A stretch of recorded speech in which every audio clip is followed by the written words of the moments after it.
You're listening to the Back Home Network, presented by Home Field Apparel.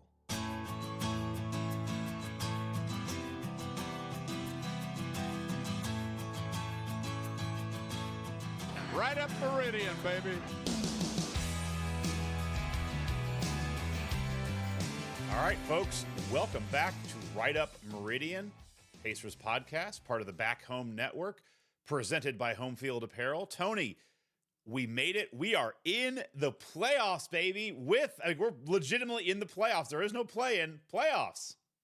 We did it. It's all because of us. It's all there. We could have had a 4 seed, I think. Could have had home court. But no, we are a solid 6 seed. I will start with this. As everything was kind of lining up, are you happy with the way the bracket broke for the Pacers and what they have and what they're looking at? Very much so. Especially on that last day, once I knew Giannis was hurt. Yeah. And then the Bulls had like a 12-point lead on the Knicks. I'm like, man, it's going to end up being the Knicks that the Pacers are going to be facing. And then the Knicks came back, won that game, ended up getting the 2 seed, and the Bucks fell to the 3 seed. So I was super pumped about where it shook out. I'm excited about the prospects of playing, at least it seems like a couple of games with Giannis-less Bucks. And then hopefully, being able to close out that series. And then you've got some Knicks-Pacers rivalry perhaps in round 2 to get to the Eastern Conference Finals. So, I'm obviously projecting a lot there. But I love the way that it shook out. I mean, I think that's best case scenario for the Pacers. Agree 100%. I love the kind of the rivalry tour that could start here. So, I do think that having some rivalries is good for the NBA. I think there's a ton of stuff festering between the Bucks and the Pacers, which is nice. And this could really push it to the next level because you have, the things you have. First off, Haliburton is from Wisconsin. He grew up, I think, watching the Bucks, and I don't say he's a Bucks fan, but I think he was growing up as a Bucks fan. You have that. You have, what they had everything this season, which was the Pacers beat them in the semifinal of the in-season tournament, which seems like kind of a chippy game. Haliburton does his own Dame Time impersonation. You obviously have Ballgate. Whatever happened there, the Bucks were very obviously pissed about what happened in the in-season tournament. So you had that. Oh, that's what Ballgate is. I was starting to get concerned where we were going. Yeah, new pod topics. Basketball gate, I should say. You had that game, but also quietly, you had Haliburton playing great in the All-Star game in Indianapolis. And you had Dame Lillard kind of take over the game and take a lot of shots, and Giannis passing him the ball a little bit. I'm not going to say they froze almost out. Like they iced him out. Yeah, like I say, they totally froze him out, but Lillard was not giving up the ball, and Lillard went for the MVP when Haliburton might have had a shot at it. So there's that festering. So I think all of that brings a nice stew where if you get a couple of good chippy games, this could turn into a nice little rivalry. And then, as you said, if the Pacers are somehow able to make it to the next level, you have that Pacers-Knicks thing that obviously you and I remember from the 90s and early aughts.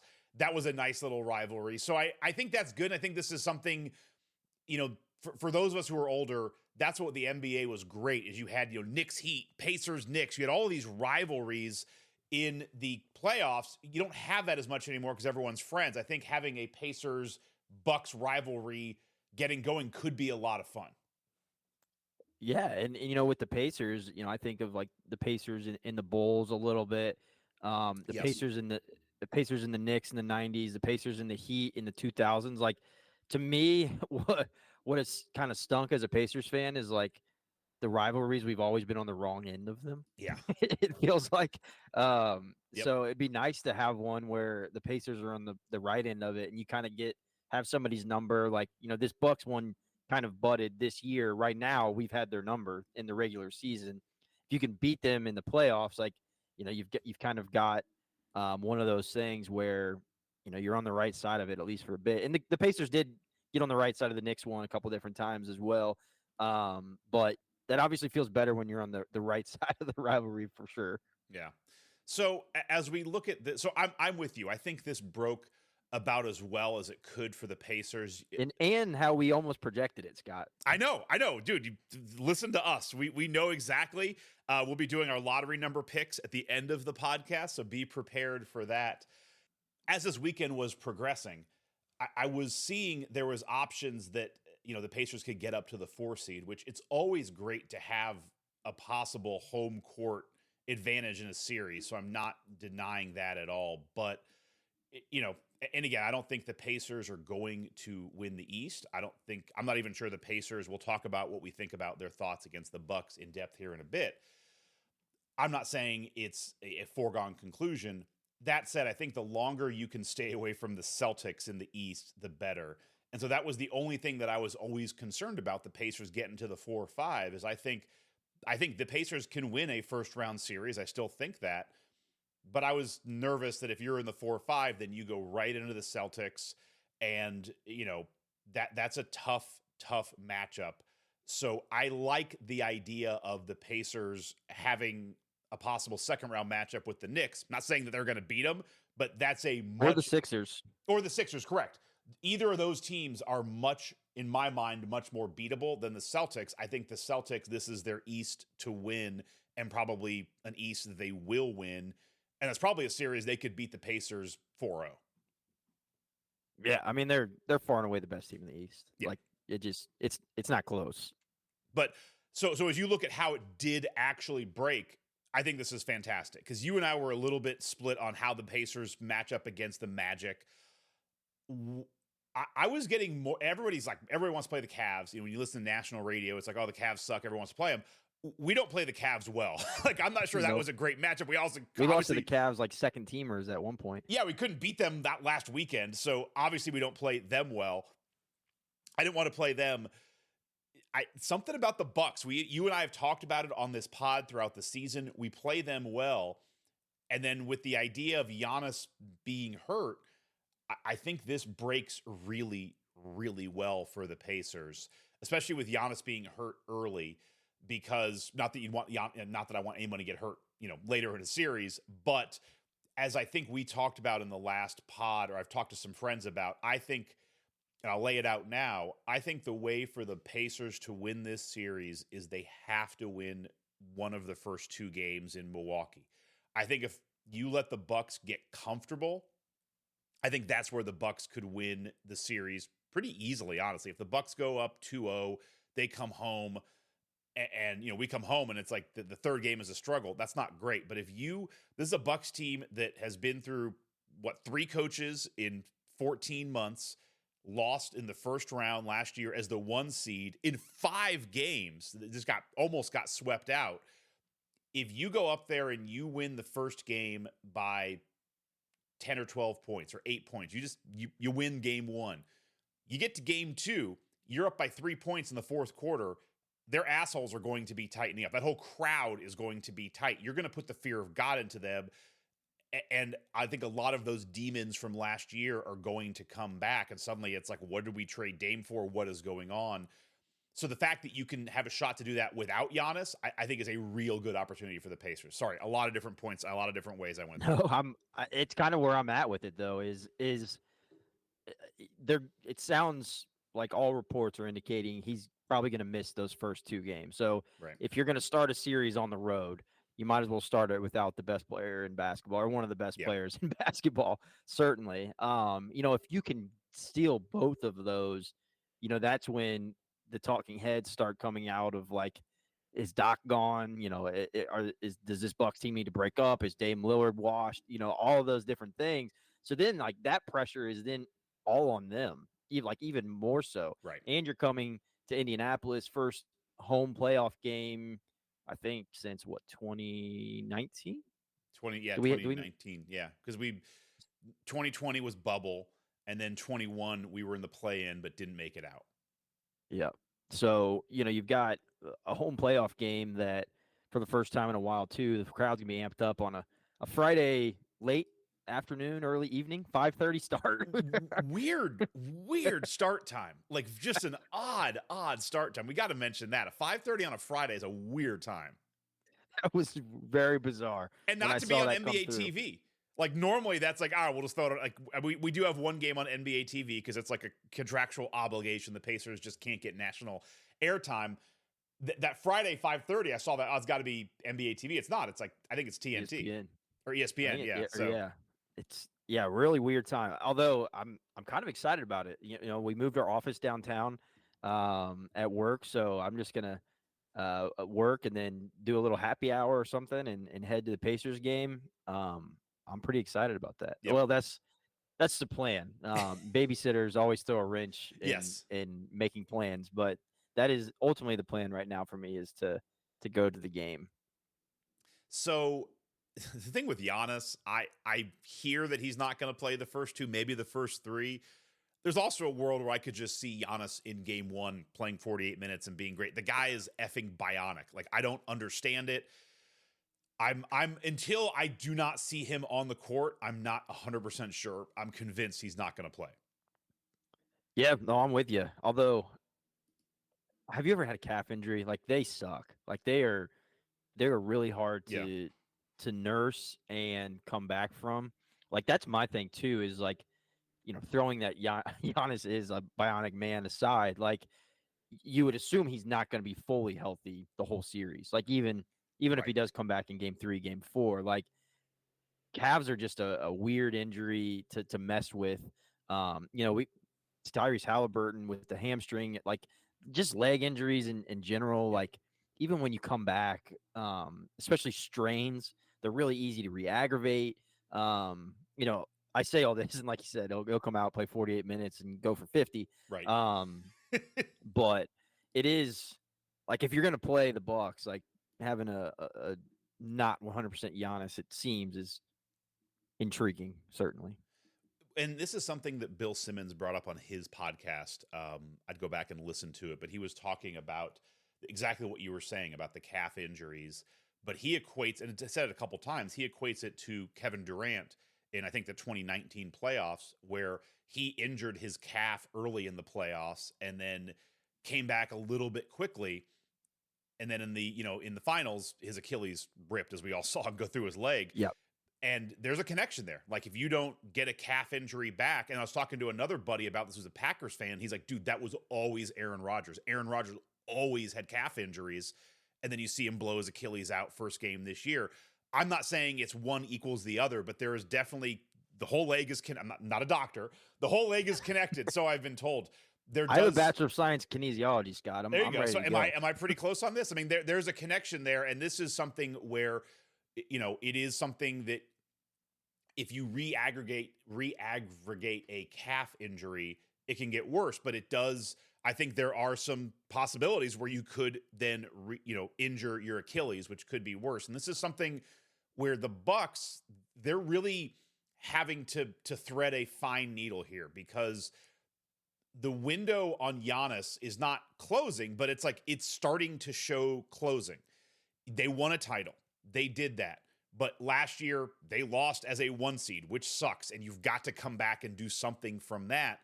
They're also looking at salary hell is the only thing I can think of. You know, next year, you're paying Dame Lillard $48 million. And oh, by the way, you have $58 million the year after. And I think we can announce it on the pod, 26, 27. He has a player option for $63 million. I think we'll announce it here that he's going to pick that up. They're at $148 million of guaranteed salaries in the 2026-2027 season with just Giannis and Dame. Like, there's a lot of money going out. They have no picks. They have no and the new aprons are coming in. They have no flexibility. So you can't just piss away an off season when you're a protected seed, but you also don't want to push Giannis to the point where he does blow out an Achilles and then you lose him for basically an entire another season, which would be devastating. So they're in a very, I'm not sure what to do. I'm happy we don't have to talk about it anymore, but they're in a very tough spot. And I could see it either way. I could see them pushing him back early. I could see him just playing 50 minutes and having no Achilles problems at all. I could also see them saying, we're just going to, they go down 1-1, they go down like 1-2 after the game 3 at home here. I could see them as being like, we're just going to rest him. Like, we're not going to push it in a possible bad situation. So I don't know what your thoughts are, but I do think they're in a really tough spot. Yeah, I'm happy it's them. and not us. Yeah.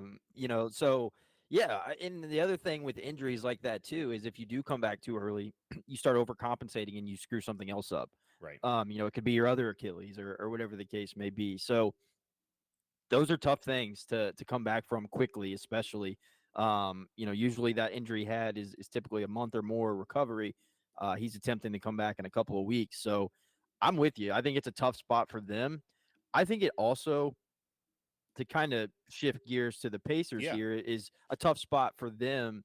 Ends up being a great way for this Pacers franchise to build momentum with a young core, because you have an opportunity to kind of play the underdog role. Like, you and I think they have a good shot at winning this series, but you're still the 6th seed. You're still the underdog. You're still playing Dame Lillard and Chris Middleton and Giannis, who won titles. So you've got an opportunity to kind of propel yourself and your franchise with a young core to build momentum and confidence that this in-season thing that you guys did getting the championship wasn't a fluke. You've also built some momentum with Pascal Siakam and Haliburton kind of coming together with a Miles Turner and then you're doing it without Matherin as well. So, a core piece to the Right. puzzle as you move forward. So, to me, it's a great opportunity just for this franchise to build momentum that has already been building. Like, I think the Pacers over under on wins this season in Vegas was like 37.5 or something like that. Like, they far exceeded Yep. expectations of what, like, national folks thought they were going to do all year. They kind of put their money where their mouth was. They had ups and downs and lulls here and there, certainly, but they beat a lot of really good teams. And now it's like time to lock in. The playoffs are a different animal. You're playing the same team up to 7 different times. They're going to game plan around what you do well and just lock in on it. Like it's a whole new ball game for everybody in this franchise. So if you can take that and parlay it into a series win, like, to me, that just makes a world of difference heading into next year as well. So before we go deeper into this exact series, I'll ask you this, because I was talking to somebody about this yesterday. I don't think, to that larger point, I think it's kind of all a win from this point on. I think because my buddy I was talking to was a Bucks fan. He's like, dude, if you guys lose, if Giannis doesn't play and you guys lose, that's a serious loss for that's a big negative for the Pacers. I'm like, I don't think so. Like, I really don't think so. Like, yes, I think the Bucks without Giannis are a worse team. The Bucks still have Dame Lillard. They still have Chris Middleton. They still have, Brook Lopez, Bobby Portis, guys who have won championships. I'm not saying they're the best on that team, but they have that championship DNA. They're the home team. And I think, I would say this. I think the negative aspects, if Giannis doesn't play and we lose in 4 or 5 games, I do think it's not a disaster. It's not bad. It's just we're getting into bummer territory. Even if Giannis plays, I think if you get swept out, that's a bummer for what we're expecting, especially a team you've played well against. But I think anything over 5.5 games, if you're really close and like 2 of the 5, like, I think if you lose 4-1, but it's really close, I don't think it's bad. I think anything past that is not even a bummer. If you lose in 6, you lose in 7, whether Giannis plays or not, I think this season is an unbelievable success in my mind. And then everything else past that is gravy. If you go to 7, if you win the series, you get to the second round. All those things are great. So I'm curious your thoughts. Like, Giannis doesn't play at all, we lose the series in 4 or 5. Do you think that's a disaster, bummer, or where do you place that? No, I'm with you, but I do think it's the last time we'll kind of have that luxury Yes. of like Yes. of whatever happens, like, we're happy with it. I think it's then the pressure is on to kind of build on each season. Like, I look at where the Cavaliers were last year and a couple years ago. It was like, they kind of looked like they could be the next big thing. And now it's kind of like fallen off. Nobody even knows if Donovan Mitchell is going to stick around.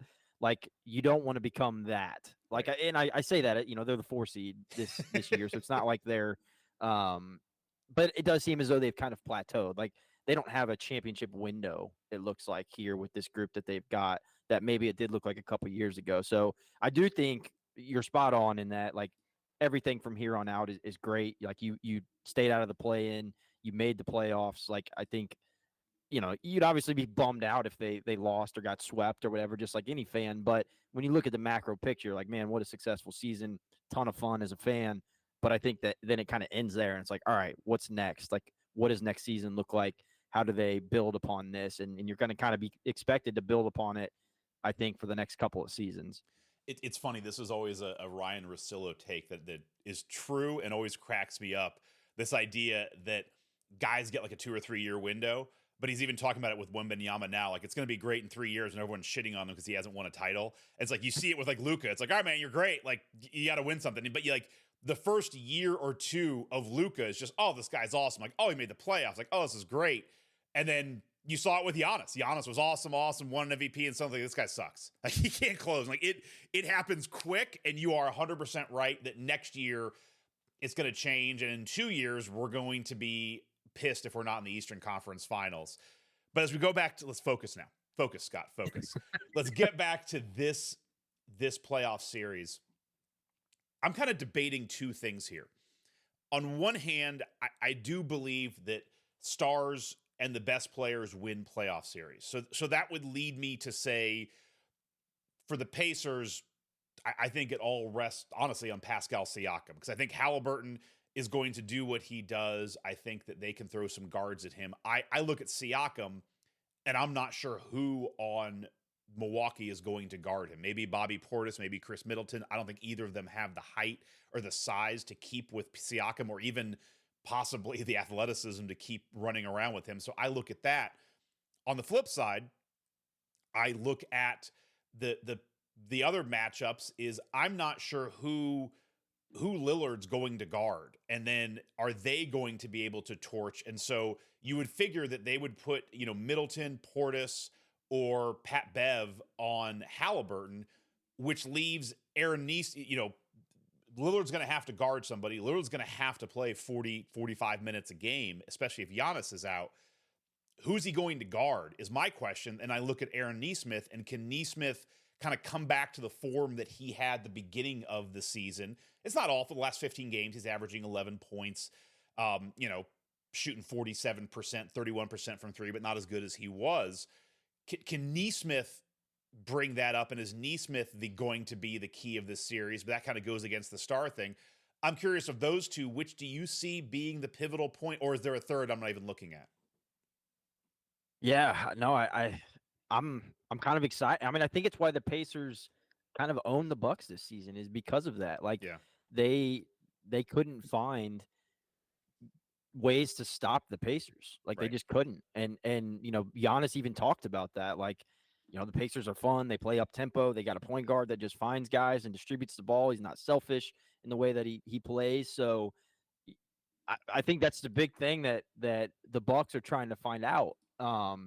And where I feel really good in this, I'm glad we're a small scale podcast here, Scott, because this could be like a soundbite where people are like, you're an a-hole. But like, I feel really good about Rick Carlisle versus Doc Rivers. Agreed. In terms of tacticians and making adjustments throughout a series. And so I think that the Pacers have a distinct advantage there that may get lost a bit when we talk about these matchups and things. But I think the second the Bucks have an adjustment to make, I think Rick Carlisle is probably already thought about, they're going to make this adjustment, and he's going to have an adjustment for that to implement. So that to me is like my most exciting thing about NBA playoff series, is like, once you dive into like the X's and O's of things, is these coaches, and it's really where coaches can shine or dim their light in these series. Now, don't get me wrong, the players are ultimately the most important. You talk about star power is important in the playoffs, but like, it's why I enjoy the NBA playoffs so much, and why I'm so excited for the Pacers to actually be in it, to even get me more excited about it. But it's just like, when you see the adjustments game to game and things teams are doing, that's what really kind of gets me excited about what this is, because I think the Pacers have an advantage. No, and I think you're dead on with the coaching comparison there, because that's also something where, I continue to go back to this, that the Bucks almost need to like sweep or win in 5. The tighter this series gets, I think the tighter this all gets for everyone on Milwaukee, the more pressure it is for Giannis to rush back and to blow past any minutes restrictions they give him, the more pressure all the players feel, the fans feel, and it has to be said, outside of his one title, Doc just doesn't have a great track record of closing out series and making the right adjustments when you're up 3-1 or 2-1 or 3-2. That title was what, 08? Yeah. Yeah. And He's ever on like since 5 then, teams later. he continually loses out series that he has the advantage in. So, there's that. I also think when you look at, the Bucks, the last 15 games, when you look at their stats just for the last 15 games, their third leading scorer, no, it's not advanced stats, but third leading scorer is Bobby Portis. So to me, it's like, I'm really cool with letting Bobby Portis, go ahead, Bobby, like try and beat us in a series when, our third leading scorer is Miles Turner, who I think is just a better overall player than Bobby Portis. I don't know. What a season for Miles, by the way. It's been a great season by Miles. That's something we need to talk about. We will put a pin in and discuss in the offseason is he's playing at such a level where his contract is becoming a problem in a good way. I will just touch on this. Like next year, let me pull up the contracts real quick on the Pacers. Next year, he is at $19 million a year, 19.9, so basically $20 million. And he's an expiring contract next year. He's playing at a level that he needs to be on this team, and he probably needs to be at that level of a 15 to 20 million just if you want all the salaries to work. But the level he's playing is probably worth more than that. Like he's probably worth getting paid 25 to 27. I don't know if the Pacers can afford that. And this is hopefully where you can maybe, you can't screw around with this too much of the players union, but kind of be like, hey, Miles, like we did you right 2 years ago by basically giving you an extra like 8 or 10 million front loading. Front loading that in a season. We're just like, hey man, here's $10 million. Go knock yourself out. Here's a Lego catalog too. Go nuts. Hopefully you can be like, hey Miles, can we do a 3-year deal for 65 or something and just get a nice extension there? Because if you want to get a third max player, you can't do that with Turner making 35. Anyway, side note, but it's just something to keep an eye on, that it's good that he's playing that well. It's also making his salary confusing. I don't know, man. I'll feel better after the first 2 games in Milwaukee. I think if we lose those 2, I don't think it's over. I just think the barrier gets higher, and you obviously have to just then really win all of your home games. But I go into this really pretty positive. And I think the other thing too that none of us have hit on yet, or you and I have not hit on, is the injury to Giannis has had everybody focused on that and what's his health going to be like and when's he getting back. But something that you and I have talked about, that, Dustin on this podcast has talked about a lot, is, you forget Haliburton got injured. He rushed back. He has not had time off since that injury at all. Like since he came back from that injury, which he probably came back 2 weeks too early, he had nothing. He had All-Star break, which was him being mayor of Indianapolis for 6 days, and then he was just on the road and playing. So having this week off break, and this to me is also the hidden gem of not playing in the play-in, you have Haliburton with basically a week and a half to just rest and get better. So there's a realistic world where you get a Haliburton that we haven't seen since January. And he's gung-ho about it, too. Like, this is his first playoff experience. Like, I think that plays a factor, too, of, like, even if he still has a little bit of, like, a tweak or whatever, right, still not fully healthy, like, that adrenaline kicks in because you're in the playoffs. And we've seen that, like, he rises to the occasion. Obviously the playoffs are a bigger scale than the play-in, but those play-in games, that was the first time in right, his NBA career he's played meaningful basketball games, and he rose to the occasion. I mean, that's how he put his name on the map, really, in NBA landscape, was that play-in tournament. So, like, that excites me as well, is that, he's giving me no reason to believe that he's going to, like, falter in the moment, Yep. No, I agree.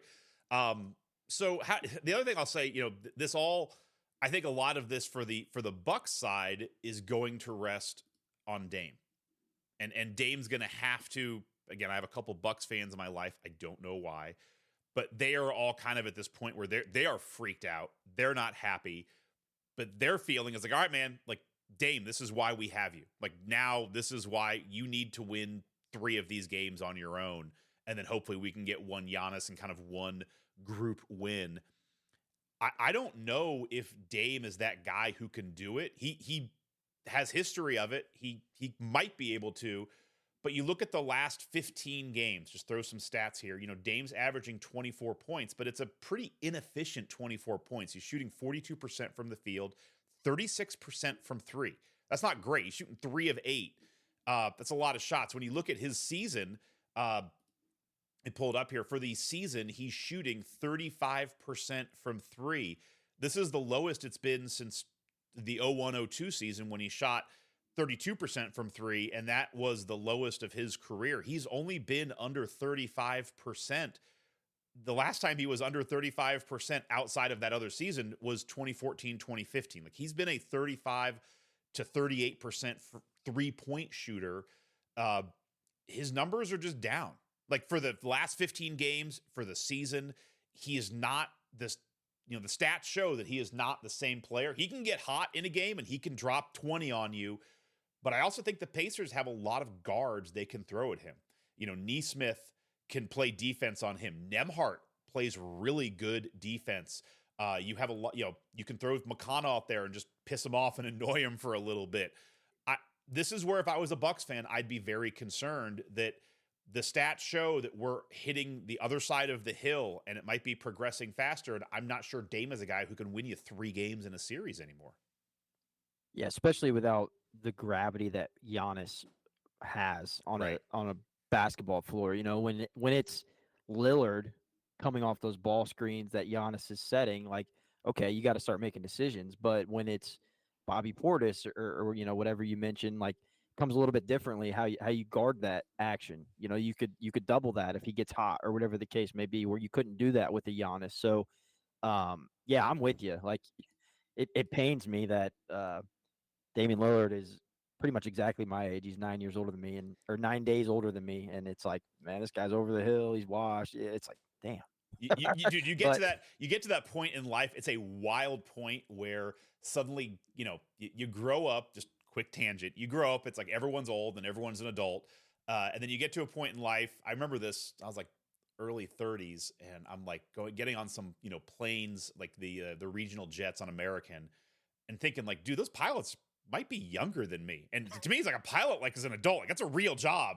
And you're like, man, I'm older than a pilot. That's something. But yes, when you start getting into, I'm the same age as guys who are washed up in leagues, that's tough. My comp was always Kobe Bryant, because I'm exactly 1 month older than he was born in August of 78. I was born in July of 78. My comp was always him. Luckily, he had like a 20-year career. So if your comp is LeBron, you're in a good spot. But yes, it's weird when you're like seeing guys who are 32 and they're like, man, he's washed up, he's old, and yeah.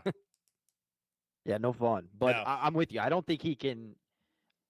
I would be concerned if I was a Bucks fan that he's going to be the guy that leads you to the promised land solely. Well, and I'm going to interrupt for 1 second. It's very small sample size, but since Giannis went down, and I caveat it with, it's very small. It's the end of the season. They're playing kind of funky, but in the last 4 games, Lillard is scoring 19 points a game on 38% shooting from the field and 29% from 3. He's averaging, 1.5 makes from 3 with 6 attempts. His efficiency is awful, like awful. And he's not even putting up huge numbers. 19 points is not blowing the doors off, and unbelievably inefficient to get there. So in the very small sample size of a Dame team without Giannis, it hasn't looked awesome. Sorry, go ahead. Well, yeah, and their leading scorers have been Beverly, Portis, Middleton, Portis. Like, I feel pretty good about that. Yeah. if I'm the Pacers. In the game, Beverly was their leading scorer. They played Boston, and Boston rested some guys, and they did ultimately beat Boston in that game. But if in the year of our Lord 2024, Pat Beverly is your leading scorer, I'm feeling okay about that. Yeah. So I don't want to do full. Let's do full series predictions. We'll do it. I mean, we're going to be on again. We'll try and do something after every game. Whether we can have get a lot of power here now, Scott. I know. So but in case we can't get something between the two games in Milwaukee. I'll ask you this. How do you see this series going, and how do you see the first two games in Milwaukee going? On a macro scale of the series, I think the Pacers do win the series and close it out at home in 6. First two games, I think the Pacers win the first one. That second one, I think it's a battle, but I do ultimately think they win it. And then I'll go as far as projecting game 3. I think the Bucks win the first game at home for the Pacers. Then game 4, I think the Pacers win. They take a 3-1 lead. Game 5, the Bucks win. Maybe Giannis is back. Game 6, back at home. Pacers close it out. I like that. I kind of agree with you. I think the Pacers, if they're going to take one, they take that first game. I think they lose the second one in Milwaukee. What I just don't know is, can the Pacers hold court at home? Because they've had a hard time winning and closing out games at home. So if we assume that they split those two, the games 3 and 4 in Indy, that makes it 2-2 going back to Milwaukee in game 5. I don't know, man. I'm having a hard time. I was leaning toward Pacers in 6, but I'm not. What I'm having trouble with is I don't see the Pacers winning all their home games. So if I give them a home loss, they got to pick up 2 in Milwaukee, and I'm not sure where that happens. I'm not sure if it happens in a game 7. So now I'm like wondering, do the Bucks win in 7? I don't know, man. I think there's a world. I'm going to go ahead and say the Pacers win game 1 and then hold serve at home, and that's how they win the series, and they win in 6. I think that Giannis not being there is going to really affect those games in Indy, and I think if he comes back, it's going to kind of throw that team into a bit of a disarray, because that's something, again, to your point, a very good point about the coaching. This is something that, this is a really tough spot for Doc to be in. And can he really handle that, where you're going to have 2 or 3 games where the Bucks are going to figure out their playoff lineup, Dame's going to get comfortable with whatever he has to do, and then can Giannis fit back in where he needs to?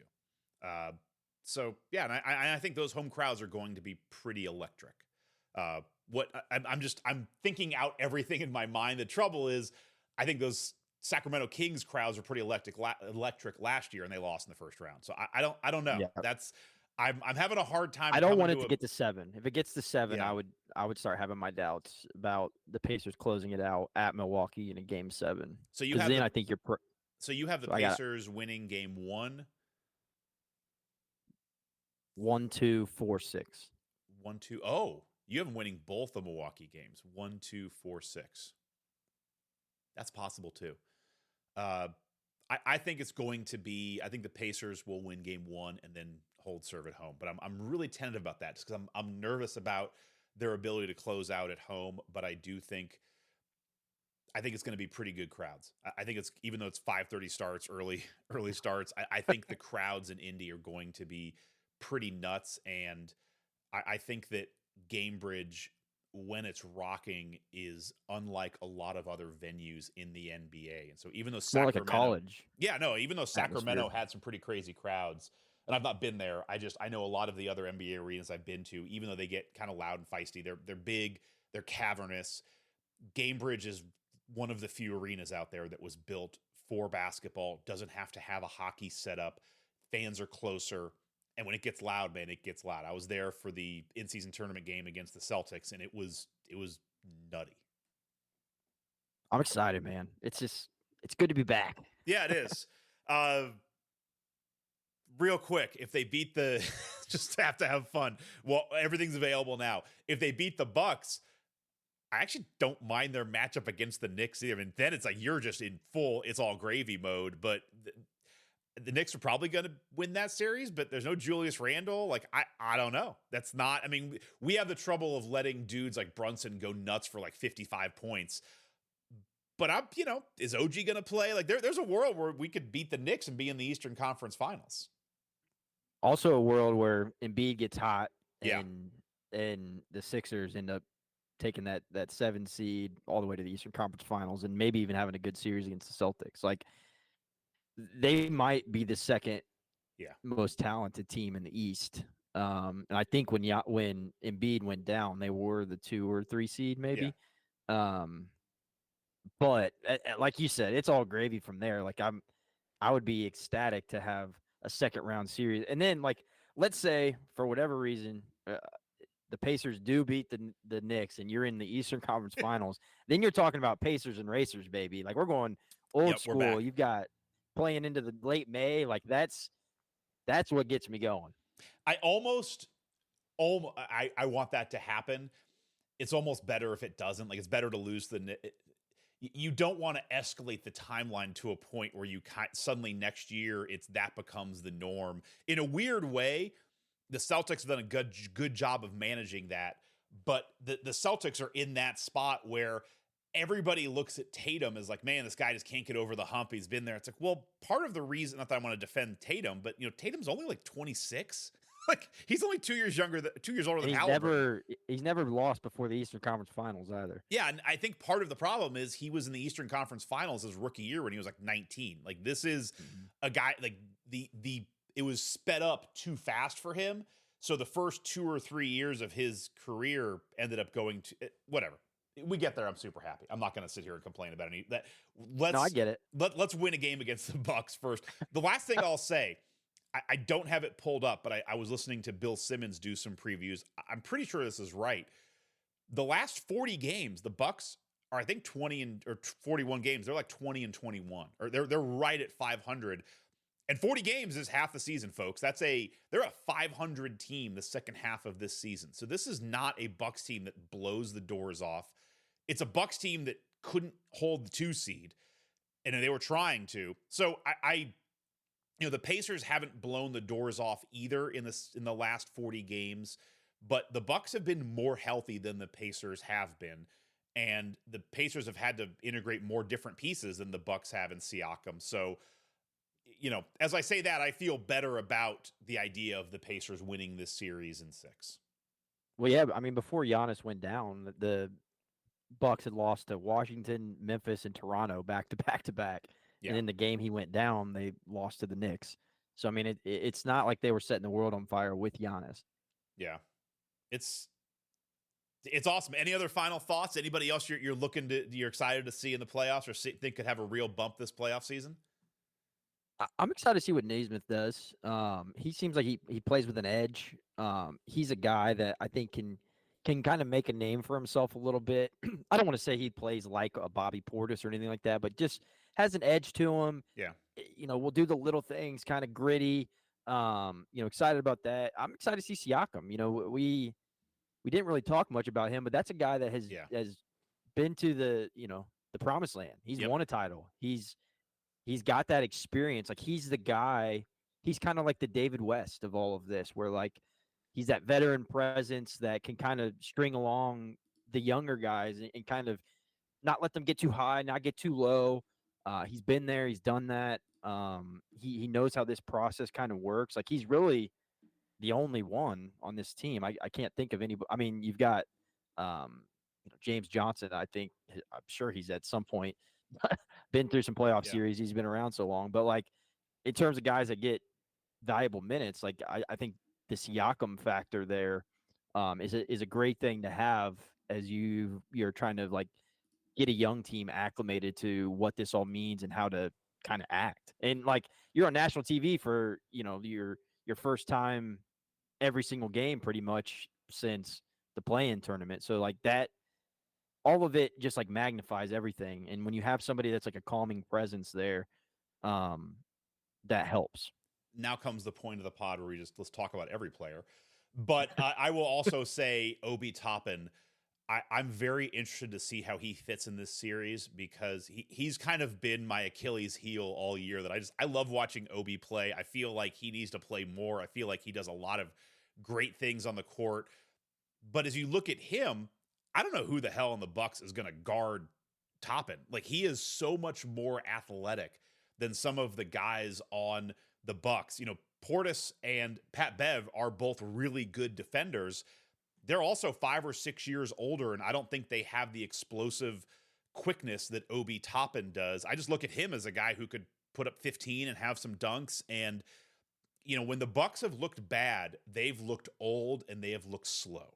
And they have a lot of guys who are good on defense, but they're good within a world where you have a Giannis Superman who kind of can cover up all of those problems around there. But when you take him out, you know, Lopez, Portis, and Beverly, none of those guys have the speed or athleticism to keep up with an Obi Toppin. And so I'm excited to see what he's going to do in this series. The last thing I do want to hit on, it's, you know, we'll talk a little bit about the Olympics this offseason, but Haliburton got named to the Olympic team. I'm very happy for that. I'm happy for him. He deserves that.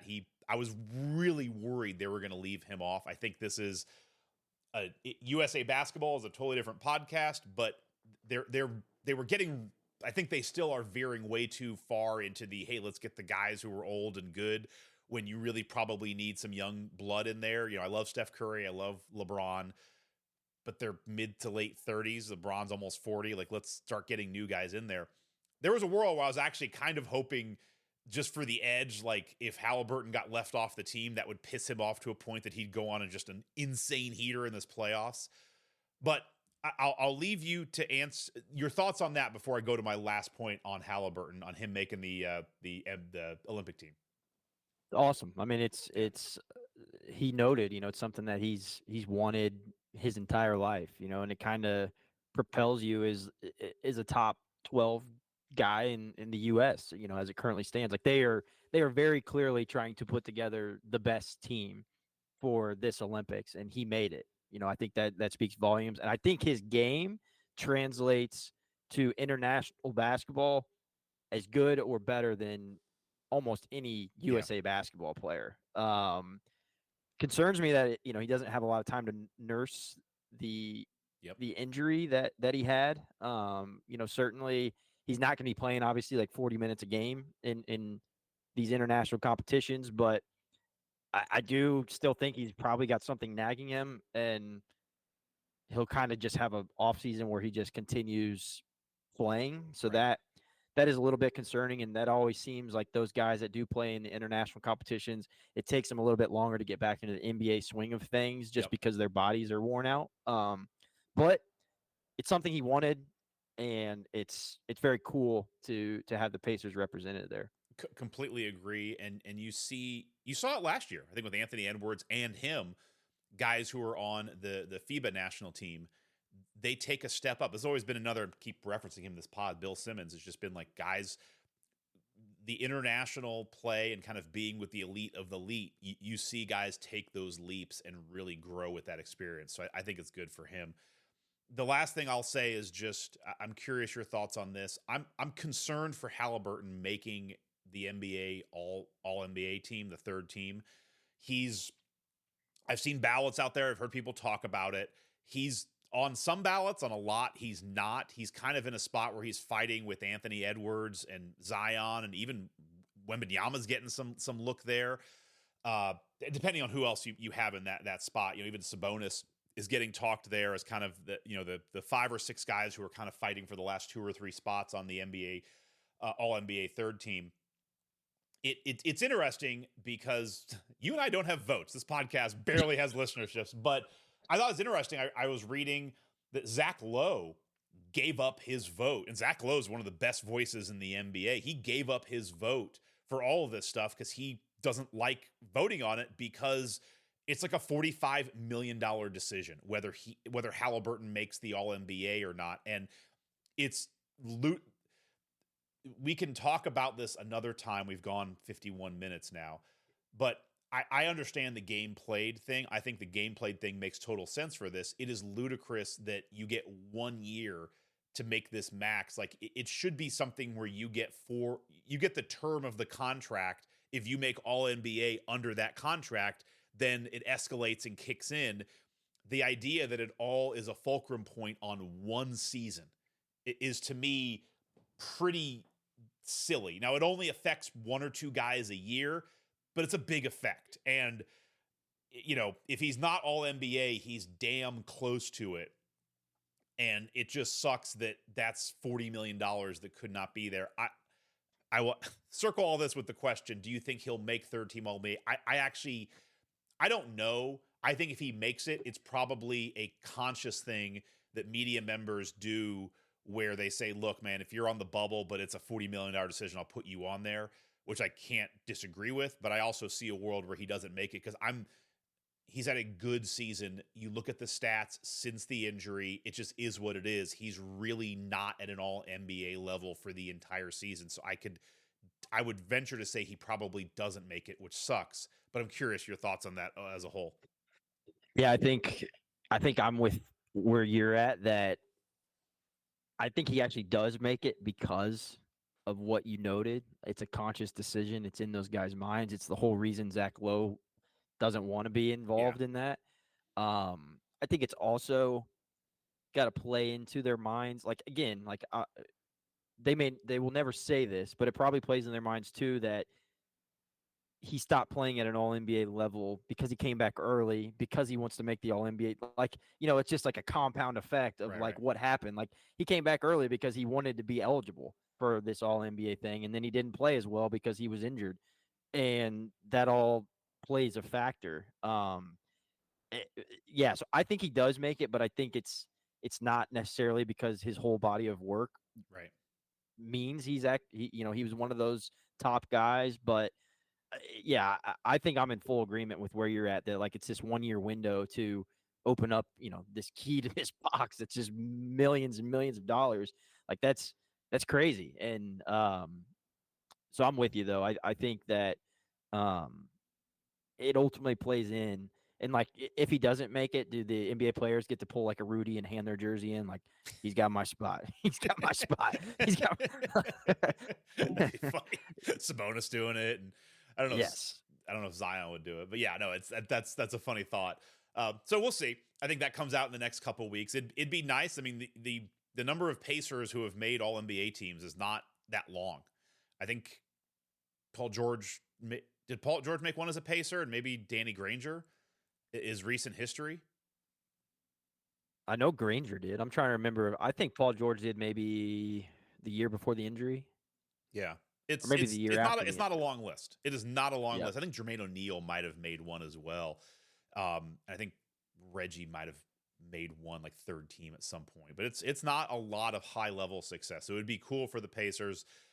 It would be really, really good, both financially and good for Haliburton if he does. And I also think, this is Bill Simmons was talking a lot about this on his podcast. Just the numbers for Wembanyama the last 4 or 5 weeks have been just bananas.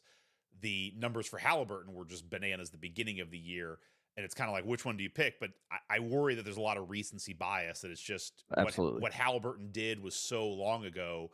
And with Wemby, it's like, oh, this is so hot and new and great. But it's like, it's still the same time. Like, just because it happened then, like, it's still the same season. And he did something. And I also, they're whether this matters to the media or not, it probably doesn't. But if I'm the NBA too, I look at this as like, all right, this 1 year thing is kind of a jacked up system. But also, Haliburton helped promote the in-season tournament by playing at that level and really making those games fun and interesting. And, whenever they sell that to, I think they did sell it to Emirates or whoever the airline is. Yeah. Part of that is because of LeBron, and that LeBron took it seriously. Part of that is you had a story like the Pacers to play foil to LeBron. You had a new star that you were able to sell that led into the All-Star game. And so if I'm the NBA, I kind of say, hey, man, this is a guy who did us right on selling a new product that we're all going to make a ton of money on. Let's give him a little help back. But again, I know awards don't work that way. And if you're comparing the two, it has to at least be a factor of like, how did you affect winning? Yeah. You know, Haliburton propelled this franchise to heights it hasn't seen in a while, whereas the Spurs were still absolutely horrible, which Well, I get didn't have a lot around them. But and that's the thing that I do. That's the thing that does always frustrate me with this, and then we'll let it go. Is it feels like no matter what the Pacers are doing, it seems to be the wrong narrative for national interest. That it's teams you got to have winners. It's like, all right, well the Pacers. I mean, they're not the 1 seed, but they were the 6 seed. They're in the playoffs. Every other player they're talking about in kind of that range of guys looking to get those last spots. It's like Zion Williamson, play-in game. Wemby, nowhere to be found. Sabonis, play-in game. None of the other guys are talking about one at the level that Haliburton did. And then you look up the All-NBA. I'm not saying these guys aren't deserving, but it's like the Lakers have 2 of the top 15 guys. Lakers suck. They're a play-in team. That's the frustrating part, is it always seems to be a sliding scale. And then whenever, the Pacers aren't winning, it's like, oh, you got to be winning to be all NBA. It's just the Pacers are always kind of seem like on the wrong side of it. But let's change that by beating the Bucks in this series. Side note, Pacers all NBA players. Jermaine O'Neal is the only one to ever make the All NBA second team as a Pacer. Paul George made 3 third teams. Reggie Miller made 3 third teams. Jermaine O'Neal made 2 third teams. Oladipo made 1, and then Meta World Peace made 1. And that's it. Wow. You could have gotten me on Oladipo. I didn't. Yeah, I kind of forgot that too.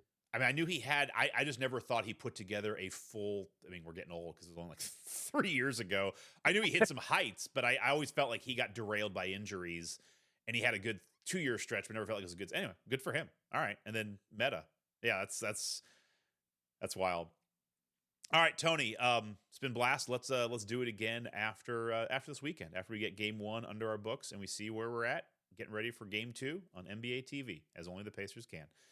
Tony, great to have you on. Thank everybody for listening. And for the Right Up Meridian podcast, this is Scott signing off.